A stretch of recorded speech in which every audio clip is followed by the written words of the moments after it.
You had saved up $400,000, hadn't you?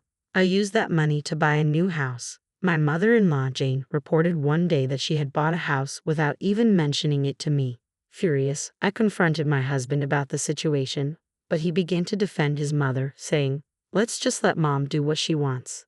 Let's give up on the $400,000. I couldn't let such an act go unpunished and vowed to seek revenge on both of them. My name is Rose. I married Tom 5 years ago, and we both worked at the same food manufacturing company. Our demanding jobs made it hard to spend much time together, but we understood each other and lived peacefully as husband and wife. However, my relationship with my mother-in-law, Jane, was strained from the start.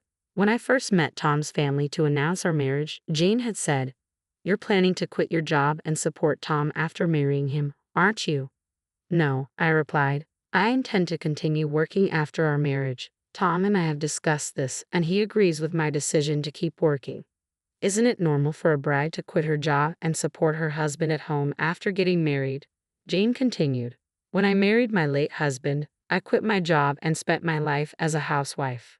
I found the notion that a wife should quit her job outdated but couldn't express this to Jane. I could only respond with a tight-lipped smile.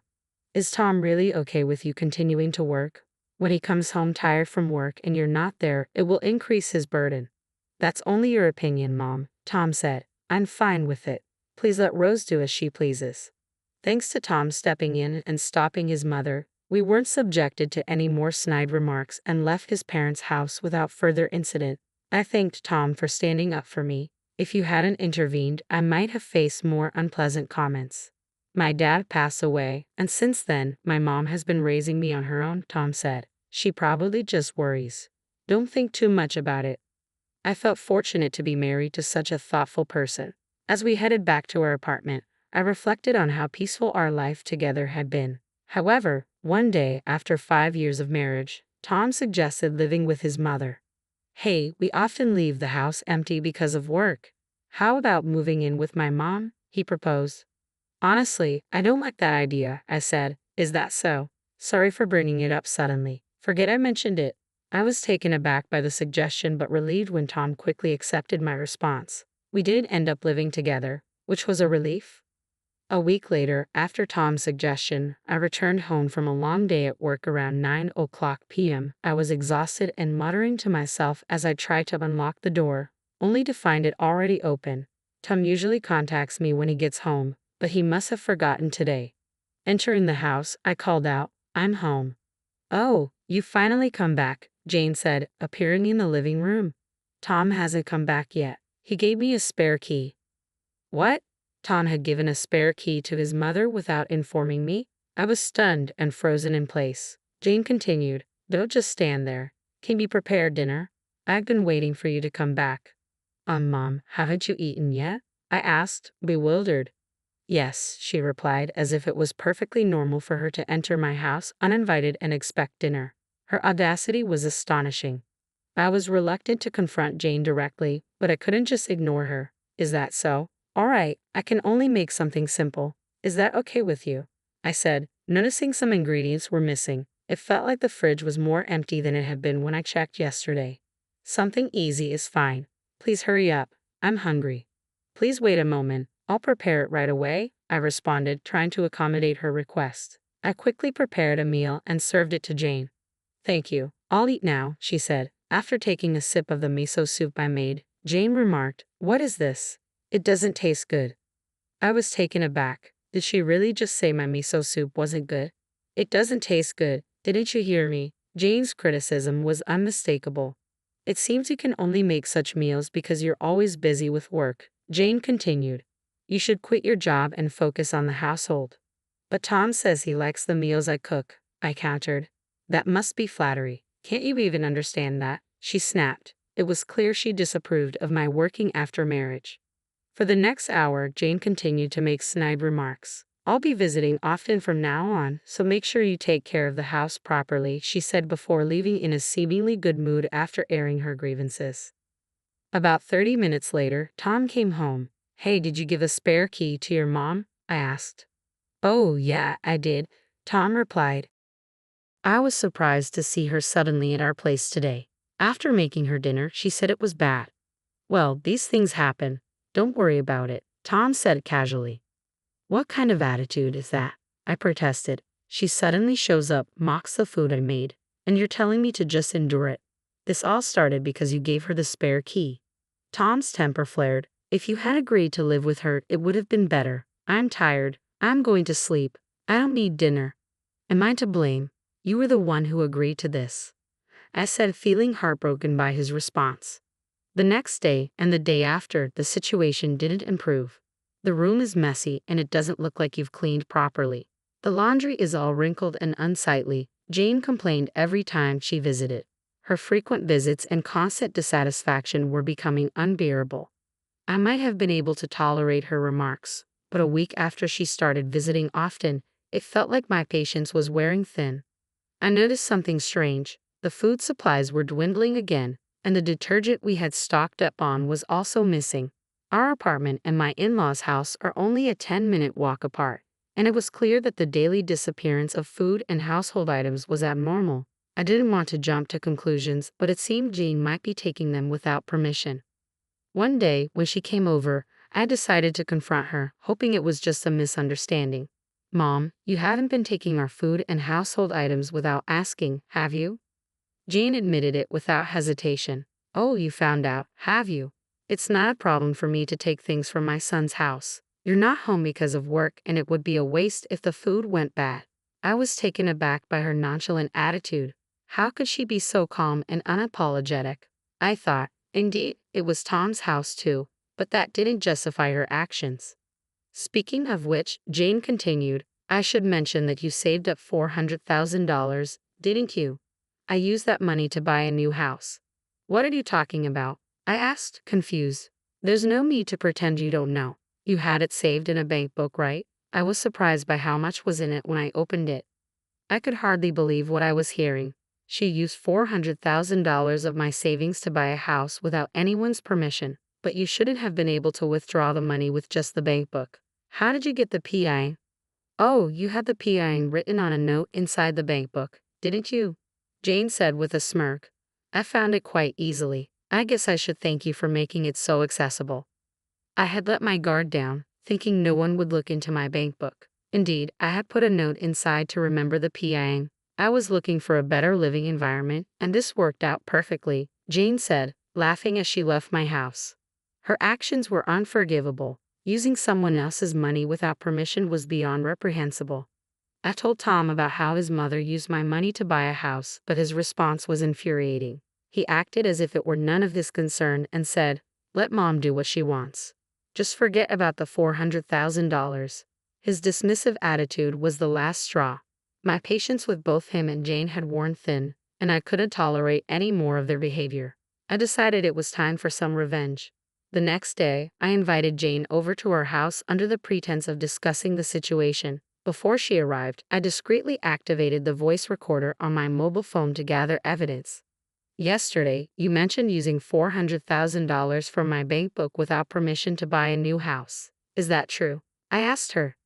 Yes, it's true, Jane confirmed. I've already paid the down payment and construction has started. With the bank book, it's as good as bought. But just having the bank book doesn't mean anything, I pressed. How did you plan to withdraw the money? Jane smiled sweetly and said, I have the seal, don't I? So you took the seal without permission as well? I asked. Mom, that would be considered theft. Say whatever you want, Jane retorted. I never imagined someone who barely does any housework had saved up so much. At least it's somewhat useful. Fine, you can have the bank book, I said, trying to keep my composure. Thank you for coming today. I wanted to confront Jane in anger and reclaim the bank book and seal, but I restrained myself. I had secured evidence of Jane's theft and let her leave. Enjoy it while it lasts, Jane, I thought.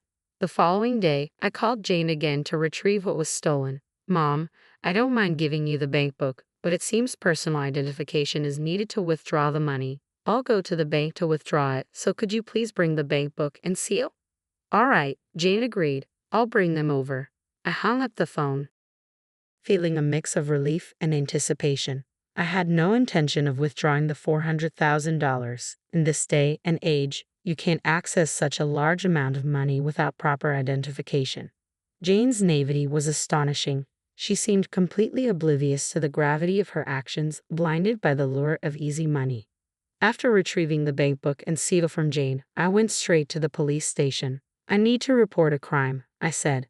Jane took my bank book and seal without permission and intends to use them to buy a new house. So, you're not the one making the purchase? The officer asked. No, it wasn't me. My bank book and seal were stolen. I'd like to file a report. The police took my statement seriously and accepted the report. That evening, when Tom came home, I informed him about the police report. I went to the police because your mother stole my bank book and seal. She might get arrested soon, I said. What? Why would my mom get arrested? Tom asked, sounding shocked. Because what she did is a serious crime. Just because you say, let mom do what she wants doesn't mean I have to tolerate her stealing from me, I replied. You didn't have to involve the police, Tom said defensively. Am I supposed to stay silent while she commits a crime just because she's a relative by marriage? I didn't save up all this money just to hand it over to Jane.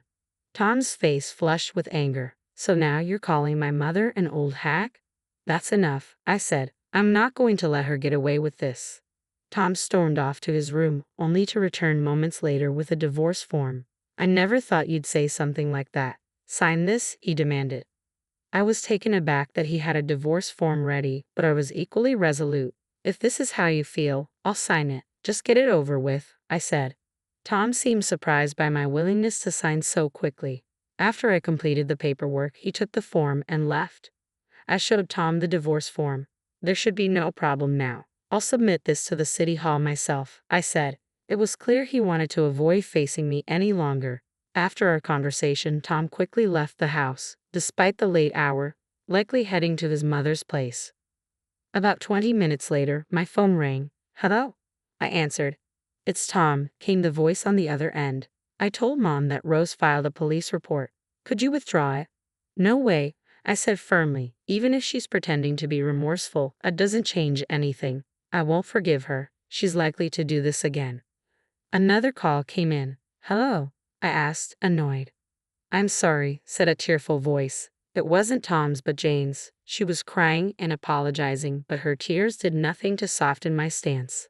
You think crying and apologizing will make me forgive you? You took not only the bank book but also the seal. How do you explain that? I've always wanted a single-family home, Jane explained. After living in apartments for so long, I couldn't resist using the money. I know it was wrong, but I've been managing our finances and saw the $400,000. I couldn't help myself. That doesn't excuse anything, I replied coldly. I worked hard for that money before I even married your son. You can't just make it right by apologizing. Reflect on this in prison. Jane tried to make another appeal. Please, I have a request. A request? Now? How audacious. What is it? I've already paid a $100,000 down payment for my savings, and I can't stop the construction. Could you lend me the $400,000, promising to repay it without fail? Are you delusional? I responded. There's no way I'm lending you anything. I can't trust someone who steals not just a bank book but also food and household items to repay me. What should I do then? Jane asked, desperation evident in her voice. That's your problem to figure out. I'm not responsible for cleaning up your mess. Why don't you ask your son to take out a loan? Jane's panic was almost amusing, but I had no sympathy left. Just as I was about to end the call, Tom intervened. Please don't abandon Mom. You were taken care of by her too. Even if it's not the full amount, please help her. Taken care of. She comes over every day just to criticize and has a spare key but doesn't help around the house. What care does she give me? I countered. Tom had no response, clearly grasping at straws in a desperate attempt to appeal to my emotions. I won't help at all. Good luck. Wait, I'll take care of Mom so she won't be a burden to you. Can we cancel the divorce? Tom pleaded. It's too late for that now, I said. Your mother is clearly the most important thing to you. You never protected me. I'm done. Enjoy your time with her. We'll be strangers by tomorrow. I hung up, turning off my phone to avoid more calls. Tom didn't return that night. They were probably comforting each other, and I was left to deal with the aftermath. I took a day off work to submit the divorce papers to City Hall. With that, Tom and I became strangers. Whatever happened to his mother was no longer my concern. During the 3 days leading up to my move, Tom and barely spoke. I didn't initiate any conversation either. I planned to stay at my parents' house, an hour's commute from work, which was manageable. As I left the house that Tom and I had shared, he said, "I'm sorry for everything." I ignored him and walked out. It was a surprising end to a marriage that had once been filled with love. Yet strangely, I felt no sadness, only relief at being free from such a terrible mother and son. I couldn't forgive the hurtful words and actions. This outcome was a direct result of Tom's neglect and his constant prioritization of his mother over me. If he had taken a firm stand against her when she used my bank book to buy a house, perhaps I might have reconsidered. Jane and Tom had underestimated me. I wasn't going to end this passively. They would now face the burden of loan repayments, which was precisely what Jane wanted. They were both accountable for their actions. I reflected on this as I drove to my parents' house. A week later, the police contacted me to inform me that Jane had been arrested on suspicion of theft. It turned out that not living with her had been a decisive factor in her arrest.